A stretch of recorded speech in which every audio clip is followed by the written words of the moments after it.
Good morning. We are doing the Uddhav Gita chapter 12. Now we had completed till verse 28, so we will be doing from verse 29 onwards.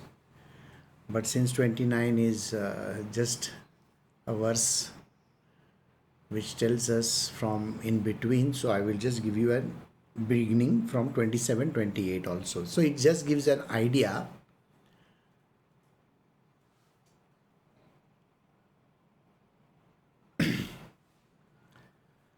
So it will give you an idea about whom we are talking about and how we are supposed to do the things concerning that individual.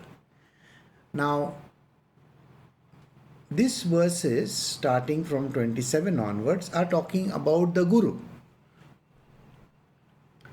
So let me just recap 27 and 28 for your understanding.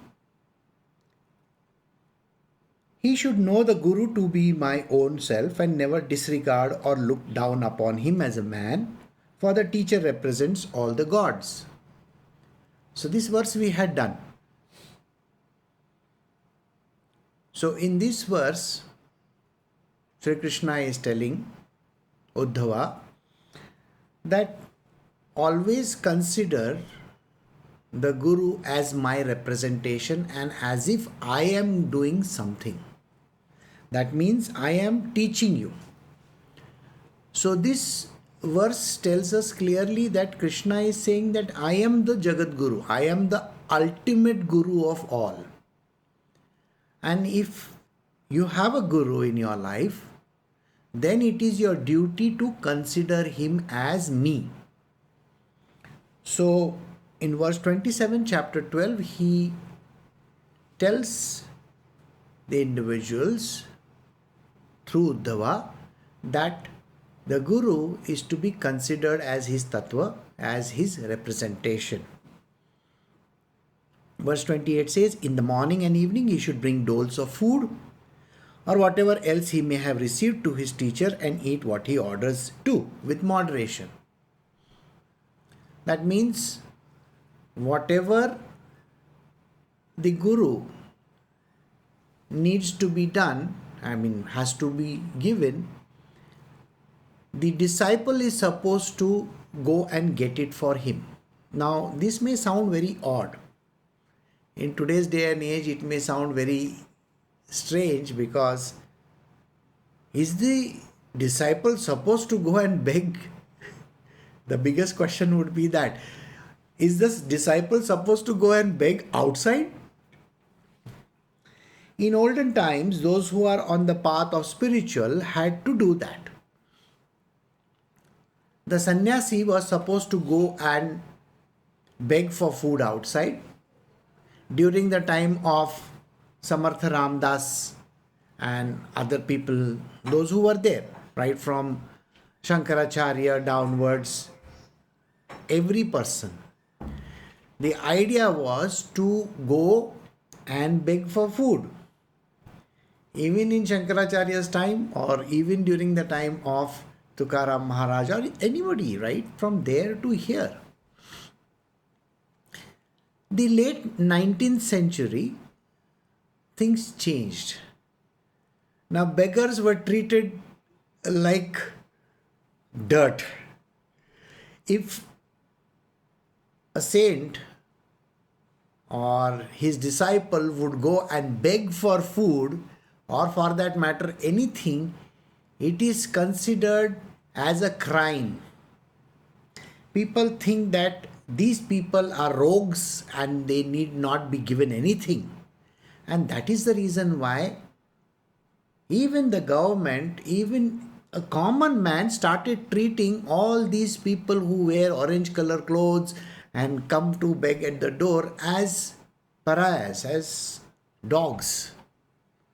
It is no longer required that the saints and his coterie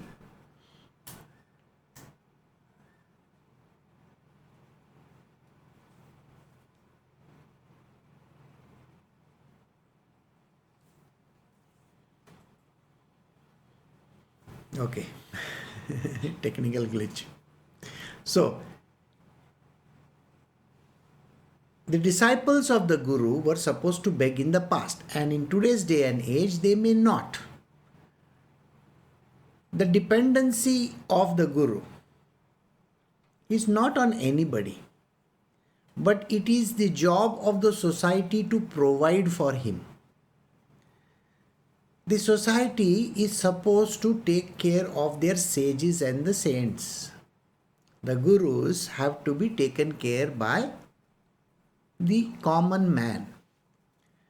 In few countries in this world, like say for example Myanmar or Thailand, this policy is still followed, where early in the morning the disciples go out wandering in a certain fixed path, and there are people standing outside who provide them with the food. This practice is still followed in such countries. But countries like India and wherever it is supposed to be done, they have fallen off the path. Now, this may not seem as a big thing, it appears very trivial. But let me assure you, in the Bhagavad Gita, Uddhav Gita, and all the scriptures, it is a very big crime. The crime is that if there is nobody to take care of these people of God, I am not going to call them godmen because godmen in India is a bad word. All the crooks in India are called godmen. I am going to say the people of God, they have to be taken care by the common folks. And if somebody is falling down in their duty, naturally it's a grave sin. And it is there in the scriptures. So let us see the verse that we are supposed to do today. Verse 29, chapter 12, the last message of Sri Krishna from the Uddhav Gita. He should always worship the teacher, serving him as a menial by following, resting, sitting, being near with folded palms. Now, the one who is following the Guru, that is the disciple of the Guru, what is that disciple's job? That disciple's job is to, when it is being said by Sri Krishna, is to be a menial. Menial means a servant. Now there is a path which talks about how a servant has to be. The greatest of the greatest is called Hanumanji. Okay? Hanuman or Anjaneya, as they call in South India. Hanuman is the greatest devotee of Sri Ram. He is also called the greatest servant. He will always be at the feet of Sri Ram. Now, what is the job of the disciple of this Guru? The disciple's job is to worship the teacher. That is, Guru Seva he is supposed to do constantly. When he does Guru Seva, he is to serve him as a menial, serve him as a servant. So whatever activity that has to be done, say for example, in olden times they would get the water, food, clothing or whatever. You're taking care of even the barest necessities that are there that the disciple was supposed to take care of. The Guru's job was just to teach and run the ashram. So how does that work? Whatever the Guru is doing, he is supposed to follow the Guru. That means if the Guru goes to some place, the disciple who is acting like his menial would follow him. I will give you certain examples from the early 19th century. In case of Ramakrishna Paramahansa, there were a couple of his devotees, disciples, who would even in the middle of the night or during the day go with him in the pine grove. Now, the pine grove is the place where he would, do his daily ablutions. So they would carry the pot of water also. Now, these were greatest of the disciples, let me assure you this much. So if Ramakrishna Paramahansa wanted to go out for a walk also, they would go out with him. So that was their job. They would literally follow him everywhere. In the last 4 years of life of Ramakrishna Paramahansa, you will find that there were a lot of these kind of people. They came, they served him, some brought him food, some brought him little pieces of cloth, some helped him wherever he was staying, so on and so forth. So serving him as a menial by following around, like how a dog will follow the master. So he is called the spiritual master. The spiritual master. So like I said, I will give you a couple of examples. Another example is my Gurudev, Dattatreya. Now Dattatreya is always followed around by 4 dogs. If you've seen any picture of Dattatreya, you will always find that there are 4 dogs being all over him, near him. These are nothing but the Vedas. These are the 4 Vedas that follow the highest of the Guru. Now, in case of Sai Baba, now when Sai Baba of Shirdi was there were a lot of people around, like Chandorkar and all. But there was one person who was called as Abdul. Now Abdul would be literally taking care of Baba constantly. Where he is sleeping, what he is doing, taking care of all the needs of Baba. When Baba was talking to his devotees, he would be cleaning the place around, trying to keep the whole thing proper, clean and neat. One day, while he was doing this kind of a cleaning, one of the devotees of Baba, he had a certain boil. Okay? And Baba looked at his devotee and said, you know what? Just now a crow will come and peck at you. This was a very strange way of talking. So they were wondering, where is the crow going to come from inside the Masjid Mai? Now that was a place where Baba was sitting on his stone and he was talking to his disciples, devotees, everybody around. And suddenly it so happened that Abdul Mia was walking through all the crowd. And he stepped on this person's boil and it burst. So they all looked at him and he shouted out in pain. That was the crow which Sai Baba was talking about. Actually, he never meant it in any derogatory fashion. That is the dearest of the dear that was with him. So Abdul was one of his closest devotees. So you can understand, Abdul was taking care of all the things. He was carrying a broom to sweep the whole place up, and he used to do all the menial tasks. Now, when you do a menial task, I can assure you one thing for sure. The silliest of the menial tasks that might be, you may think that, oh, this is so stupid. I don't have to do this.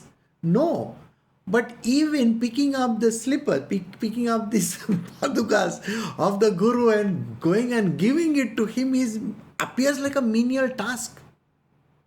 But do you know, the entire Brahmand, the entire universe is in the feet of the Guru. So when you lift those slippers or those chappals of his, or those padukas as we call them, When you lift them, you are actually touching the greatest of the great, the Brahman for that matter. The entire creation is resting at the feet of the Guru. And that is the reason why it may appear like a silliest of the task, but to do that is the greatest of the greatest goods that you might have done good in this world. So he should be serving like following, resting. When the Guru is resting, this person is supposed to provide him with whatever provisions that are there.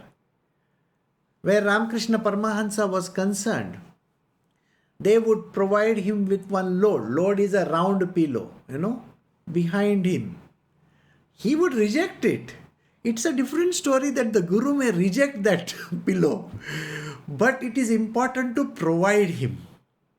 Providing this is the job of this person.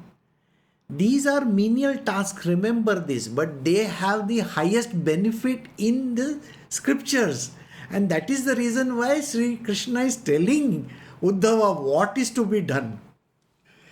While sitting, ensure that the sitting place is perfectly clean and tidy. And being near him with folded hands. To always be near the Guru with folded hands. Why? Why is it important? The reason why it is important is because there might be certain needs of the Guru that need to be fulfilled. It's like yesterday we had some very great people coming to our ashram over here. Naturally, it was important to serve the guest because, as everybody knows, Atiti Deva Bhava. So if they wanted some water or some kind of things to be served, they had to be provided. So this disciple, if he is nearby, then the Guru can tell him, I want this, can you please offer it to them? Where Ramakrishna Paramahansa was concerned, he always had people around him, those who took care of him, and he would say, can you give him this? Can you get the prasad from the temple and give it to him? And they would do the job. And this is the way Guru tests his disciples. And it is important that they follow this religiously. So he should be near him with folded palms. The folded palms is submission. Remember, it is servitude. You are serving the master. That is the reason why. Verse 30, chapter 12 from the Uddhav Gita, Sri Krishna is telling Uddhava, behaving thus, he should live in the house of a teacher, shunning comforts and maintaining absolute chastity till his study is complete. The disciple who is definitely interested in reaching the highest goal in spirituality should live with the teacher in absolute submission, like a menial, the way it was mentioned in the previous verse. And he should not be looking after his own comforts at all. Shunning comforts. Shunning comforts to what level? That there may be no such thing as, in today's day and age, there are air conditioners, the Gurus are roaming around in fancy cars or whatever. No. This person is supposed to see to it that he shuns all comforts and maintaining absolute chastity. Normally, when the Guru is around, there are lots of female devotees and disciples who may come. The job of this particular devotee is not to interact with any woman. Absolutely not even talking to them. And this is important because chastity is one of the greatest vows of this individual. When you follow the path of reaching the divine, lust and greed are two things which you have to chuck out of the window. A person should not even look at another woman, not even serve her. This is the truth which Krishna is telling. He says that the person should have absolute chastity, no evil thoughts, no wrong thoughts at all about a female. In the same way, if a woman is his devotee of the Guru, she should not have any thoughts about any males. This is true for all of them. And the interaction between the two sexes is not allowed. This is the truth. There should be no such kind of a thing. Till what time? Till the study is complete. When the Shishya, when this disciple, when the devotee is sitting with the Guru, taking that lesson, these are the things that he is supposed to do. Behave like a menial, take care of all the needs of the Guru, may have to go out and beg for food, see to it that he is provided with literally everything, keep away from all the people from opposite sex, not interact with them at all, and keep to himself, learning from the Guru, taking care of all his basic needs, always being next to him with folded hands. So till his study is complete, he has to do that. In the current yuga,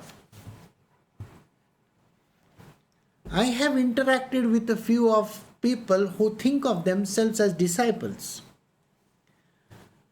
They are not disciples at all. They are interacting with the Guru as if the Guru is some strange guy. They love to stay in an ashram. They love to go and smoke, drink, and they look out for women in the ashram. It's one of the worst things possible. When young people who I interact with, they are talking about this girl is so beautiful, that one is like this and that one is like that. They are not even serving the purpose of their existence over there. These young boys and girls, when they visit the ashram, they want to get into affairs. Krishna is very clearly saying you are not even supposed to interact with another person of the opposite sex. No interaction whatsoever. These people stay in an ashram and have affairs after affairs. People from other ashram connect with me saying that, oh, I have a heart problem. You know why? Because my girlfriend left me. What are you talking about?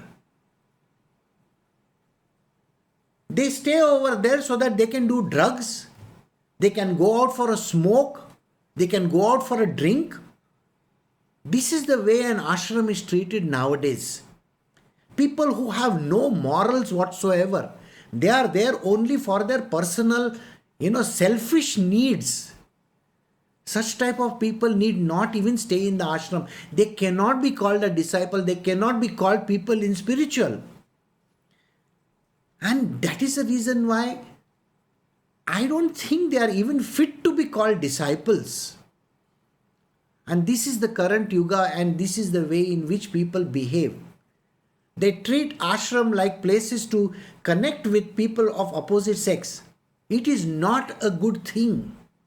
And that is the reason why Krishna is advising that a disciple has to maintain his integrity, should be focused in only serving the Guru and taking care of his needs, should always be there next to him with folded hands.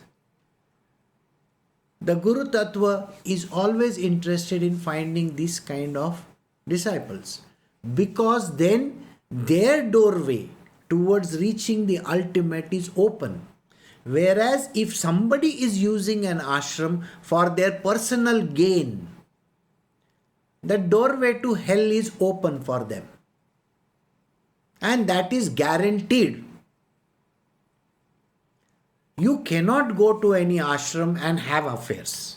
You cannot go to an ashram and start smoking and drinking and doing drugs. That is not a done thing.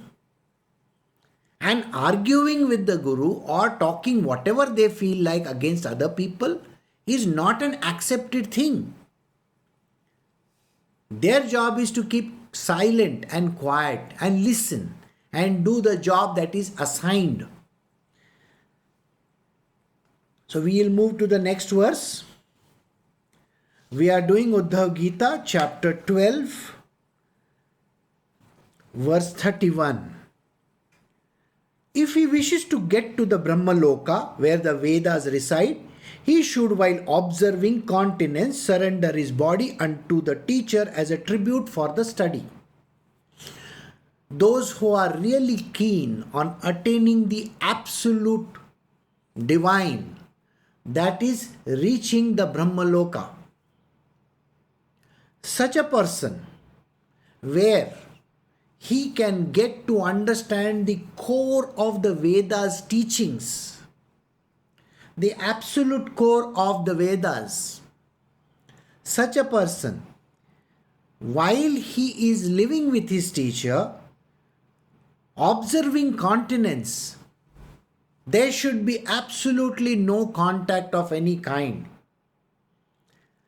See, it so happens that when people, they approach the ashram and they think that they can stay in the ashram and want to have personal contact with their relatives and friends and also their spouses or their boyfriends or girlfriends and have sexual contact with them, is the worst thing they can do. They can never reach their destination and goal ever. Continence means not having any contact with opposite sex in whichever way possible.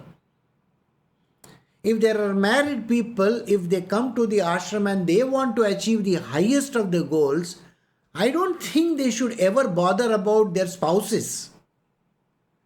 If you are interested in your spouse, that is not the place for you to go. Ashram is not a place where a person can go. If every day if a person is bothered about what my husband or what my wife is doing, how my children are faring, how is this world going about, what is my brother and sister and this one and that one is doing, I don't think that person is suitable for an ashram, place. They have to get out of it. A person who lives in the ashram normally seems to the one who has to be doing all those things which I mentioned in the last 4 or 5 verses.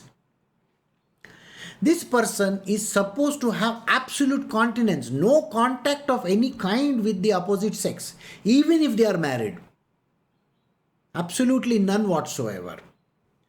They should reside like that.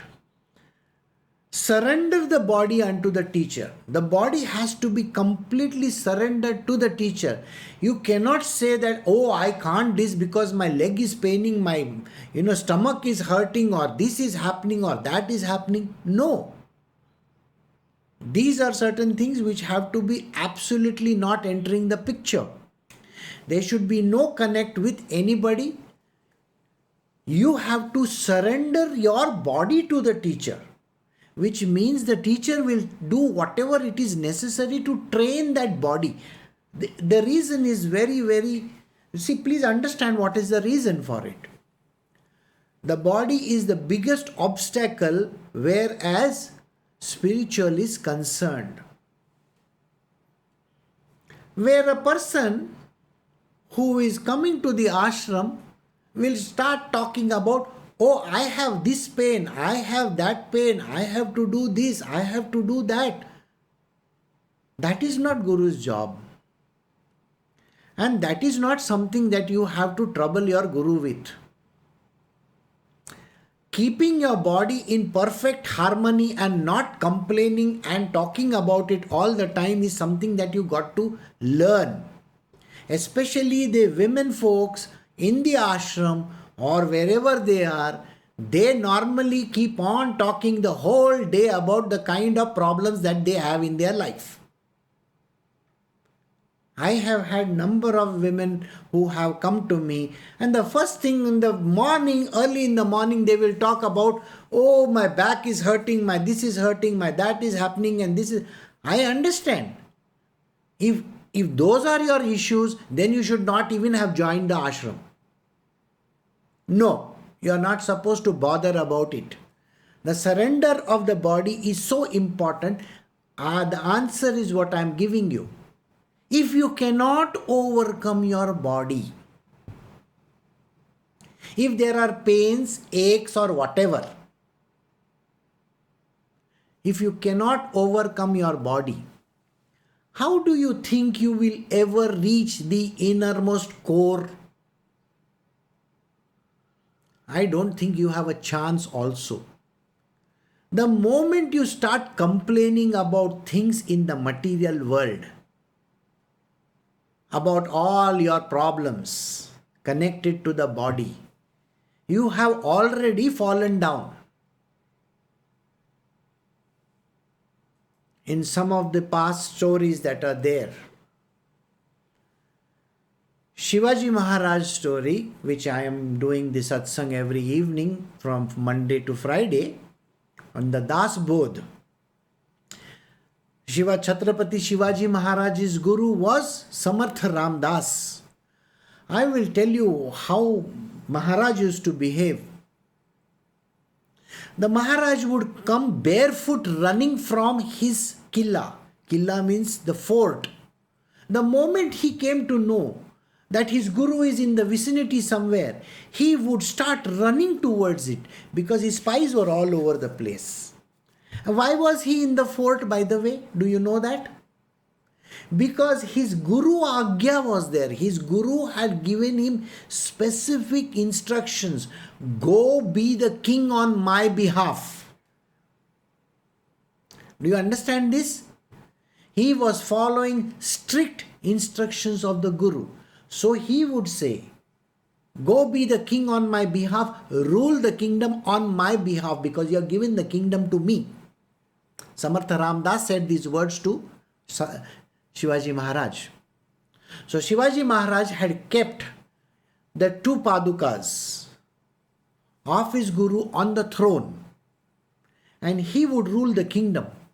The moment he came to know that his guru was in the vicinity, because his guru would be roaming all over the place, the moment he came to know about it, whether he was wearing, his fancy jeweled, all those kind of crowns or clothes or something, he would just leave them aside and he would just start running towards the jungle.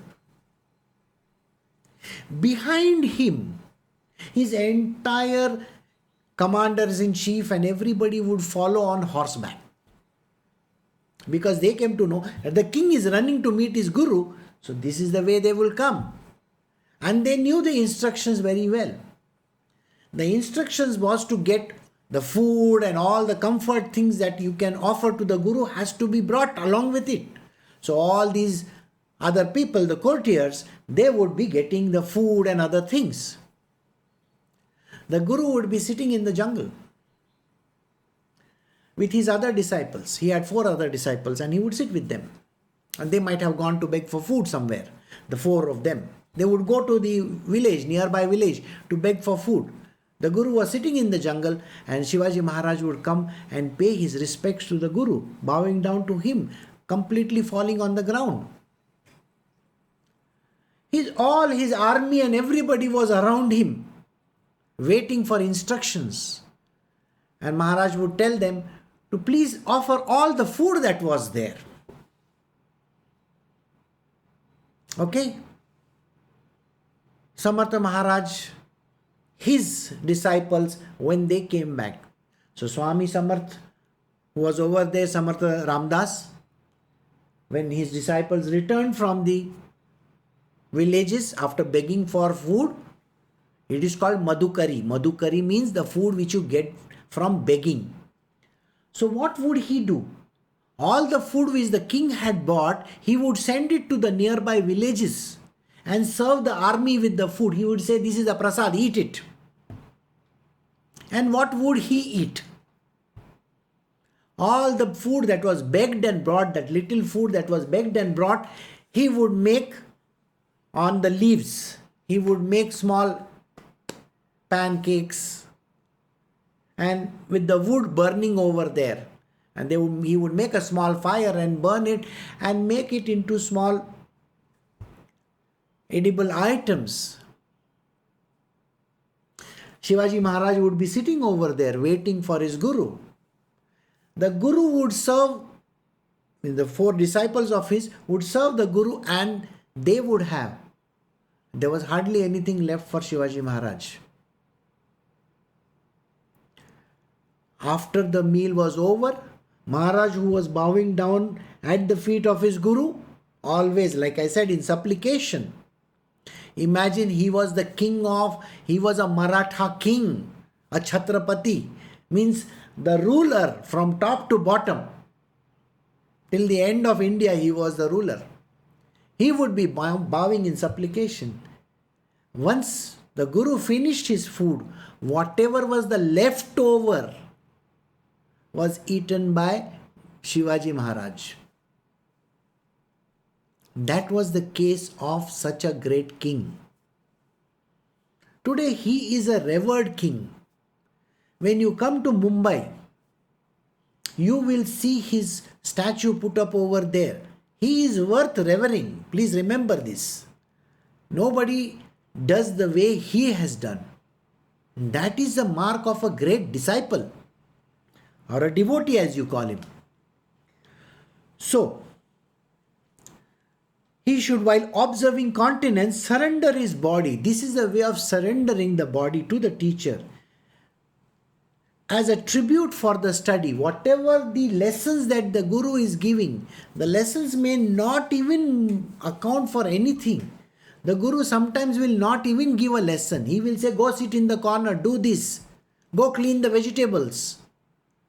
You may think that that is a stupid lesson.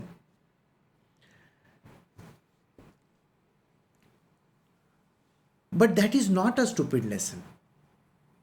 To learn even how to cook or clean the vegetables or clean the vessels is an art which the guru teaches, and you have to do it perfectly. You may think it's a menial, stupid task. No. That is the way of reaching the highest. One of the disciples of Adi Shankaracharya was given such kind of menial tasks. There were other disciples of his who were reading the great Shastras. Somebody was by-hearting the Vedas, somebody was doing the prayer, somebody was doing different kinds of things. But this person, Totaka his name was given the most menial task. His job was to take care of his guru. That's it. So, suddenly in the middle of night, he may think, oh, my guru must be awake now, he must be roaming around. And he would go to his room and lie down over there outside, sleeping on the ground, thinking that my guru may call out to me any minute. And when he went to the other disciples shunned him. They said, we don't want to teach you anything. You are a stupid fellow. You are a duffer, Absolutely duffer. You don't understand anything. So this disciple used to be always thinking so sadly that I don't have that great brain which my other, fellow disciples have.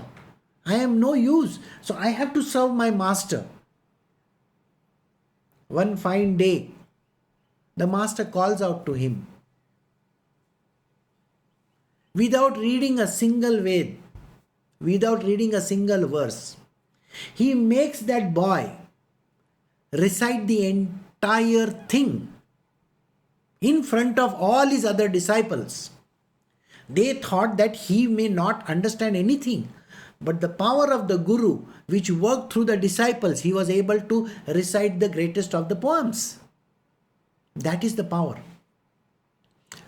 Finally, when the appointment of Jagadguru, the appointment of the master of the ashram came into the picture, the most humblest of all, Shureshwaracharya was given the charge of Sringeri ashram, and Totaka, the person whom I am talking about just now, was given the charge of the ashram in the Himalayas. He became the Shankaracharya of that ashram. So you may think that that person is worthless. An average person normally looks at this kind of people and, he is not good. But please understand one thing. These are the same people who have the highest definition of devotion in life, and they will reach the highest. We'll move to verse 32. Uddhav Gita, chapter 12, verse 32. Being sinless and possessed of the strength that comes of studying the Vedas, he should worship me, the Supreme Being, in the fire, the teacher, his own self, and in all, in the spirit of identity. This is again an important thing which a person should know. This person should be absolutely sinless. No lust, no greed, no sins of any kind. No interaction with any woman devotees. Like I said to you, absolute continence. A woman devotee, whereas a man is concerned, and if there is a woman devotee, no interaction of any kind with the men. When they have this kind of a thing going on, they become absolutely sinless. They are possessed of the strength that comes to them. They are possessed of the highest of the strength. This is the spiritual strength that comes to a person. That is also conferred by the Vedas. When you study the Vedas and the Shastras, which the Guru teaches, it could be even a very simple book like the Bhagavad Gita. If the Guru is taught you this, that is the highest of the Vedas you can consider. Alright? He should worship me. Who is talking now? Krishna is talking about his own self. Krishna says, when you are having this kind of single-pointed devotion, please worship the divine in me. I am the highest of the gods. Please understand one thing. This was a question which was raised. I am giving an answer to all those people who had raised these questions. The Trinity, that is Brahma, Vishnu and Mahesh, or Shiva as we call him, and every other god in this world is a manifest divinity. They come from Prakriti, they are created. They are not higher than Krishna. Krishna is the unmanifest and beyond. The God Almighty, Supreme Divine Unmanifest of the second abode. Remember this. So Krishna has to be worshipped. The worship of all other gods you can definitely do, not that you are not supposed to do. You can worship any other god in your liking, to your liking. The entire thing goes only to Krishna. So when you worship any god also, it goes directly to him. So why not worship him directly? So he says, you are supposed to worship me. I am the Supreme Being. What else? You should worship me in the fire. Worship me, Krishna, in the fire. So when there is a fire, when they make the havan, alright, look at that havan and worship me in that fire. The sacred fire as we call it. The teacher, the Guru. When you look at the Guru, you have to worship the Guru. You can see Krishna in him and his own self. When you see God in your own being, look at your own self. Justify yourself that. Are you qualified to worship yourself? If you have small errors in the system, if your body is incapable of handling anything, then you are not worthy of worshipping, isn't it? So make yourself empowered. You know the essence of God, Krishna, is in you. Don't keep on trashing yourself all the time. I can't do this is not possible, that is not possible. I am unwell, I have sickness, my problems are there with my relatives, I have to earn the money. All this, kindly throw them outside. You are not supposed to bother about all these things. Focus in your world. Know that you have the essence of God in you. Worship that. see Krishna in your own being, because he is that divine consciousness in you. I am that amsh, the little portion is there of mine, is what Krishna says. And in all beings, you have to see Krishna in every person. You cannot say that this person is a villain, this person is not good, that person is not doing. No, Krishna is in everything. You have to see and worship him in everything. Even the worst of your enemies, you have to worship him. And then, in the spirit of identity. What is identity? Identifying Krishna in all the manifest and the unmanifest form as well. Unmanifest cannot be identified, as you know. Brahma is invisible. Even in that unidentifiable form, you have to worship him. And what you identify also, you need to worship him. Identify him in everything. It is only he alone that is there. That is what you have to understand. We'll do verse 33 now.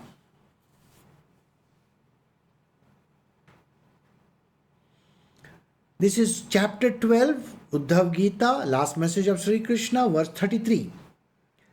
Persons other than householders should forbear to look at, touch, converse, cut jokes, etc. with women/men and avoid seeing animal pairs. Forget about animal pairs. People love to watch porn so much in today's day and age. Even in the social media, where the media says you are not supposed to have all these pictures, there are pictures over there. There are those kind of things. You, first and foremost, you are not even supposed to be thinking about it. There is an exception over here. If a person is a householder devotee. Who is a householder devotee? A householder devotee doesn't stay with the Guru. No. A householder devotee is a married person. Alright? That person may or may not have children, may or may not have his in-laws or whoever they are. So a householder devotee is not required to stay in the ashram at all. It is only when you have given up your family that you can stay as a disciple or a devotee in the ashram. When you still need to have a householder's life, where you are living a common man's life, at that point in time, you are allowed to live with your spouse. Just like Mahendranath was told, go and enjoy with your wife. The day you are satisfied, the way you think everything is over, then you come. The idea, Sri Ramakrishna used to always deride him because of that life of his. When you come in spiritual, you have to chuck out that life. No, you cannot have any relationship whatsoever with the other people. So here Krishna is telling that they should forbear. People who are there in the ashram, they should not even look at a woman. Not even if a woman is there, then the woman is not even supposed to look at a man. Should not touch them. No touching whatsoever. I have seen in a couple of ashrams where people are literally not only, forget about shaking hands, they are putting their arms around their women, or the women are doing all kinds of nonsensical activities and going about the ashram. That is not a place to do such kind of a thing. Then you are purely a material worldly person. No touching is required. Absolutely no touching whatsoever. People have this habit of even touching the feet. No, not even doing that. That is not accepted. Ramakrishna Paramahansa himself used to say, I will call everybody Ma. So every woman that walked inside his place, he would call that person Ma. That is mother. Maybe even a young person, but still. So, should forbid to look at, touch, or converse. No conversation should be done with the opposite sex. Absolutely no conversation. If you are a devotee of the Guru, you have to avoid conversing with the opposite sex. And cut jokes. Never cut jokes. Don't make mischief. Don't do, all kinds of nonsensical talk over there. No cutting jokes at all, etc. with women. That means you are not supposed to do those kind of things at all. So I hope this is understood. Verse 34 and 35. Cleanliness, sipping of water preparatory to certain functions, performance of the services due to morning, noon and evening, straightforwardness, the visiting of the holy places, repetition of the mantra, avoidance of things not to be touched or eaten, and a person not to be accosted, looked upon all beings as myself, and control of mind, speech and body. These, O Uddhava, are the observances meant for all the orders of life. Now we are coming not to the person who is there in the ashram, but if you are a devotee of your Guru, if you are a disciple of your Guru, these are certain things that you need to follow. The person may be staying in their home, the person might be a householder, but these are certain things that have to be followed. First is cleanliness. You cannot be unclean. Any time of the day, you have to be clean. So you got to wear clean clothes. You have to look fresh in the morning. The bath and all other ablutions have to be over in the morning. Even if it is a woman. Women normally think that, oh, I have to do this, I have to do that, this is what I got to do. You are not suitable for an ashram if you are thinking like those things. No. Those who remember the story of Kukut Maharaj, Swami Kukut, even the three goddesses which came to visit him, early in the morning, they cleaned the ashram. They were absolutely clean and pure the moment they left it, which simply means that you got to clean yourself even whosoever you might be. Maintain cleanliness. Don't be a lazy bone and say, I will have bath in the evening. No, this is not a done thing. Wear fresh clothes. Sipping of water preparatory to certain functions. When certain pujas are being done, I am sure those who have seen pujas and parts being done, you pour water, and that is called tirtham. Alright. So sipping of the water is important. It is an important rite to be performed. So always do that. Performance of the service due in the morning, noon and evening. 3 times in a day, Krishna is saying you got to do service. That means when you pray to God 3 times in a day. Early morning, afternoon and in the night. Just before the sun sets, during the sunset. You have to do your daily prayers. Visiting holy places. Visit to holy places is a must. At least once or twice in a year you have to visit some holy place so that your sins can be washed away. Repetition of the mantra. Whatever mantra that your Guru has given, you got to keep on repeating it literally every single moment of your time. You don't have to wait for any specific timing as such. No, just keep on repeating the mantra. Avoidance of things not to be touched or eaten. There are certain things which a person has to avoid and not touch them. So if you are a Brahmin, then you are not supposed to be eating any non-vegetarian food. Right? So It really doesn't matter. So don't even bother going in that direction, thinking about it at all.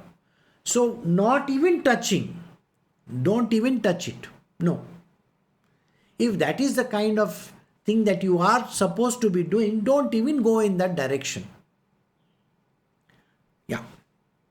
Certain things which a person says, I may not eat onion, I may not eat chilies, or I may not eat sugar or lasun. Please don't do that. Don't even touch those foods. This is for people, those who have taken vows of different kind. Okay. A person not to be accosted. Don't even touch a person that has to be accosting. Basically, even if you call out to the person, hey, come here, look. Normally people tap or say some things. A person may be a woman or a man, doesn't matter. Don't. You don't have to accost a person. You don't have to touch that person to call out to that person or say certain words. Please maintain distance. Like coronavirus says, 6 feet distance. Please maintain that 6 feet distance. You don't have to go and touch and call out to another person going near to that person. This is meant for people who are householders also. Remember this. It is not meant for people in the ashram.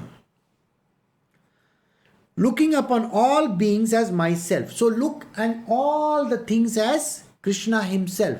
That means you have to have equanimity of mind and to see Krishna in everything. You cannot say that this is my mother-in-law, she's a witch. People have this habit of calling all their relatives by different names. No, nothing doing. You cannot do that. Then, looking upon all beings as myself, controlling the mind, speech and body. Whether you are in the ashram or whether you are outside, the control of your mind, speech and body is absolutely required. You cannot speak whichever language you feel like. Your speech has to be pure. People have this habit of saying expletives and then saying sorry. Sorry doesn't clean anything. You will still go to hell for saying the bad language. Please understand this. Even in the worst case scenario, you are not supposed to say any bad words. Have no bad thoughts. Got it? So controlling the mind, speech and body is essential. These, O Uddhava, are the observances meant for all orders of life. So whatever I have said in this verse, the entire verse is meant for every person, everybody who is interested in spiritual. You should know that this is what you have to do. Got it? Why? Because if you are interested in reaching the ultimate spiritual destination, these are the important things that you got to follow. So we have come to the end of verse 34 and 35. We will stop over here and I will see you all the coming week on Saturday early morning at 6:30 for the Uddhav Gita Satsang. So take care of yourself and have a very good day. Bye.